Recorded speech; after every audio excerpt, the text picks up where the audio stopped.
যদি মনে হয় তুমি তোমার সবকিছুই হারিয়ে ফেলেছ, মনে রেখো গাছেরাও তার পাতা হারিয়ে ফেলে প্রতি বছর, আবার নতুন উদ্যমে সবুজ হওয়ার চেষ্টা করে। আসসালামু আলাইকুম। আমাকে যে যেখান থেকে শুনছেন সবাইকে জানাচ্ছি সাদর সম্ভাষণ।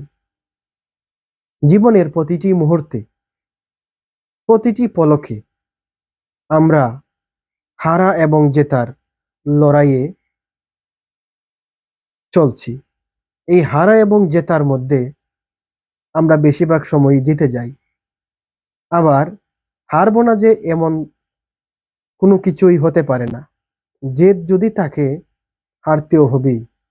তার মানে এই নয় আপনি হেরে গেলেন তো সবকিছু ছেড়ে ছুড়ে চলে যাবেন, ভেঙে পড়বেন, ধ্বংস হয়ে যাবেন। আমরা যদি প্রকৃতির দিকে তাকাই তাহলেই আমরা সঠিক সমাধান পেয়ে যাই। আমরা আমাদের জীবনকে গাছের সাথে যদি তুলনা করি তাহলেও আমরা আমাদের সান্ত্বনাটুকু পেতে পারি। গাছ আপনাদের আমাদের অক্সিজেন দেয়, ছায়া দেয়, সে নিজে বাঁচে। প্রকৃতিও তার পাতা শুকিয়ে মরমর করে বাতাসের সাথে উড়িয়ে দেয়।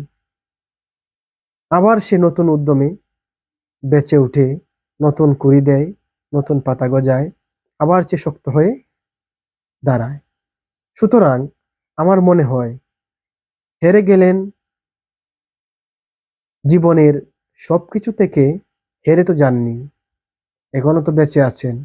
চেষ্টা করেন ভাই, চেষ্টা করেন, এগিয়ে যাবেন। আপনার জীবনের সর্বোচ্চ সুখটুকু আপনি পাবেন। এই সুখ আপনাকে খুঁজে নিতে হবে।